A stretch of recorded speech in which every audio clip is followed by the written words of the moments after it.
And we're back with Conversations Live. As I mentioned to you guys, today we're speaking to author Van Moody. He's the author of The People Factor, How Building Great Relationships and Ending Bad Ones Unlocks Your God-Given Purpose. Van, hello to you and welcome to the program. Hi, Cyrus. It's an honor to be with you and your listeners. Hey, the pleasure is definitely all mine. You know, I think this is a book that is going to be perfect for people to start off the year with, Van, because I think, you know, we always think about these resolutions that people make. But really what I got away from this book, and I want to kind of begin the conversation here, is the importance of, especially, you know, we all hear about, you know, either dream stealers or dream killers or individuals that can either help to build us up or weigh us down. This book really helps us to understand how much our association plays a part in what we do in life. What was it like for you to kind of go through, you know, your own experiences and also look at examples in the Bible and being able to see the place that relationships played in it? Well, you know, this book is a tremendous labor of love. I think there are some authors that write because this is something that they're called to do and they're good at it. This book was something that I really felt a calling to really produce. It wasn't something that I sat around and said it'd be novel to write a book and to figure out what I wanted to write about. This was something that had been kind of a labor in my own life for many, many years. I have been working with people and businesses and large organizations for the last 21 years. And one of the things that I learned in just what I do, but then also just in my own life, is the driving principle for the book, The People Factor, and it's simply this, that there's no such thing as a neutral relationship. Yeah. I remember growing up, people used to say, oh, we're just a casual friend or we're a casual acquaintance. But what I found through life is that there's really no such thing as a casual relationship or a neutral relationship. Every relationship that you have lifts you up or weighs you down. Every relationship that you have, even with people that you least suspect, they have some kind of influence with you in some way. They move you forward, they hold you back, they help you, they hurt you. Right. And the premise of the book is simply that when you know how to handle those relationships appropriately, it will literally make the difference between a fulfilling life and a life that is riddled with disappointment and failure and even regret. Yeah. And it came from not only 21 years of working with people and organizations, but, Cyrus, it really came from my own life, too. You know, in the book, there are a lot of personal stories because I've studied at some of the greatest universities. I've been to Harvard and Oxford, and I've been around the world. But no matter how you traveled and no matter where you studied, these are the things that you don't learn in school. Right. These are the things that you don't pick up in continuing education classes. And it was hard for me as my life took off, as I began to lead at different levels and deal with different types of people. These were the hard lessons I had to learn. You know, relationships change. As you grow, the dynamics of relationships fluctuate, and it raises some very significant questions. How do I handle it now? What do I do when this happens? All of these are the questions that I tackle in the People Factor, but the guiding principle is that people literally will make the difference between a fulfilling life and a miserable life. Exactly. Exactly. And again, you use great biblical examples to show us this is true. You mentioned you use, of course, you know, your own experiences, your own journey in this band. There's one powerful thing that you said in this book, and it's under the heading, How to Recognize Integrity. It's a powerful chapter that you talk about. And this is what you said, and when I read this, I had to circle it because I think it is so important. You talk about how people may think it's wrong to have standards for people who you're in relationships with, but this is what you wrote. The kind of requirements you place upon others reveal the kind of person you are. You have to require integrity from those with whom you relate. If you do not, you will end up involved with the wrong people.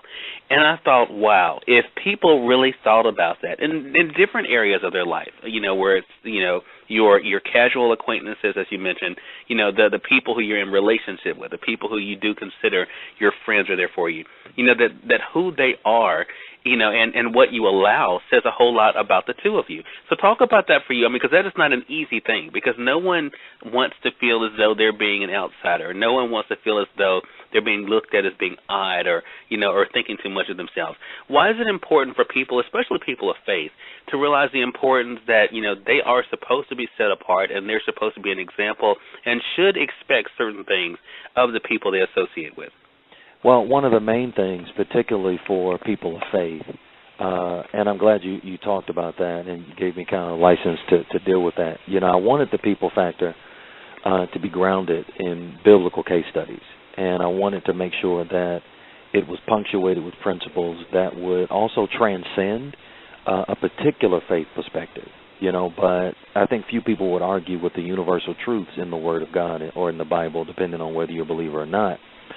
But my desire was to speak to people of all faiths. And I really believe that I was able to do that effectively because the book focuses on universal truths, one of which you talked about, integrity.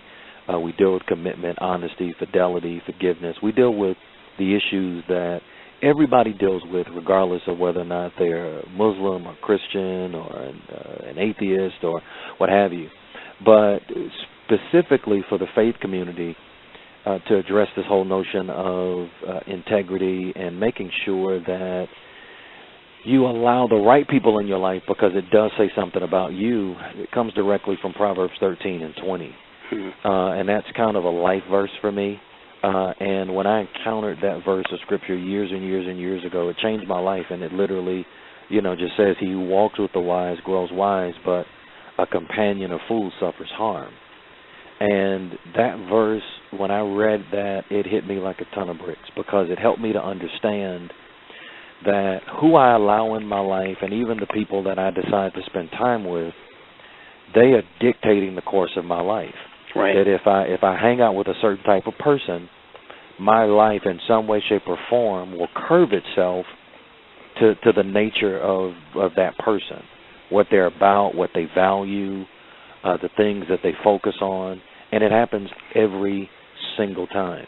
And the business community understands this principle because, for an example, you can go to a 5-star hotel and right off the bat there are certain requirements, or even a 5-star restaurant, and right off of the bat what they're going to be very clear about is what they will allow and what they won't allow. Yeah. My wife and I have one of our favorite restaurants is in Atlanta that's not far from where we live in Birmingham. I grew up in Atlanta.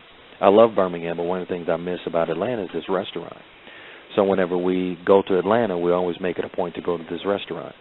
And one of the things that this restaurant is adamant about is men cannot wear baseball hats. And immediately, if I have on a baseball hat or anybody has on a baseball hat, they're going to ask me to remove it or ask that person to remove it. Well, they're clear on what they will not accept, but here's the point. There's always a line to get in that place. The food is amazing, and they've never had any economic challenges because they are a restaurant of quality, and anybody that knows anything about them would attest to that. Well, a part of that quality goes beyond just the food they serve. It factors in the ambiance, the environment, the people that patronize that restaurant, and they got there by establishing standards. Yeah. Another way to think about it is I think people understand the notion of being guilty by association. That if I am in relationship with an individual that hypothetically robbed a bank, and I'm riding in the car, even if I don't know that they robbed a bank, well, when they're captured or pulled over, I'm immediately going to be caught up in the stuff that they did, even though I didn't do it. And that same principle applies to the people that we have business relationships with, the people that we date, the people that we call friends. Their stuff, regardless of whether it's significant stuff like robbing banks and doing drugs, or even what people may consider to be smaller things, like maybe they don't value marriage the way that a person values marriage. Maybe they don't value family the way somebody else values it. Whether you consider them big things or small things, the point is they impact your life. And so what people have got to be able to do is to understand, number one, this principle, but then make sometimes what is a difficult decision, and that is to say, you know what, there's some things that I won't accept because it's not congruent with who I want to be and where I want to go in life. And it may be difficult. It may be a difficult decision for some people, and I say that because I think the misnomer that I deal with in the book, particularly for the faith community, is that people think we have to love and accept everybody. Right.